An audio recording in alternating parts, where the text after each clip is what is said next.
ராத்திரி 3-7 மணி ஆகுது. இந்த நேரம் யாருமே எழுந்திருக்க மாட்டாங்க.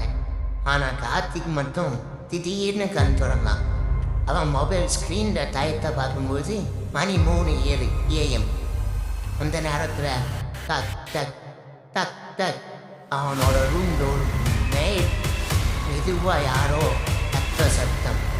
முதல்ல அவன் நினச்சான் கனவா இருக்குமோ. ஆனால் மீண்டும் டக் டக் டக் டக். இந்த தடவை கொஞ்சம் ஜோரா. அவன் அஞ்சிர மனசோட கேட்டான், யாரு? அதுக்கப்புறம் முழு அமைதி. ஏசி ஓசை கூட கேட்கல. அவன் மெதுவாக எழுந்து டோர் அருகே போனான். டோர் கீழே பார்த்தான். அந்த ஷேடோ தெரிஞ்சது. யாரோ வெளியே நின்ன மாதிரி அவன் மனசு வேகமாக துடிச்சது. அம்மாதானோன்னு நினச்சான். டோர் ஓப்பன் பண்ணணுமா இல்லையா? அந்த நேரம் ஃபோன் வைப்ரேட் ஆகிருது. அன்னோன் நம்பர் மெசேஜ் வந்தது. டோர் ஓப்பன் பண்ணாத.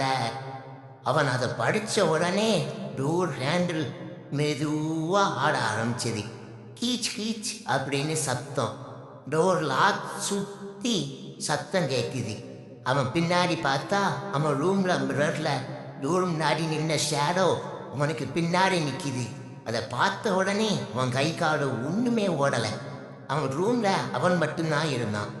அந்த ஷேடோ மெதுவாக அவன் காதுக்கு அருகே வந்து, நீ ஓப்பன் பண்ணுன, நான் உள்ளே வந்துட்டேன்.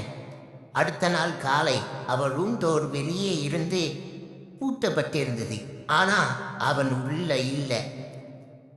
இந்த கதை உண்மையா இல்லை பொய்யா? அது இன்னைக்கு இரவு 3 மணிக்கு உங்களுக்கு தெரியும்.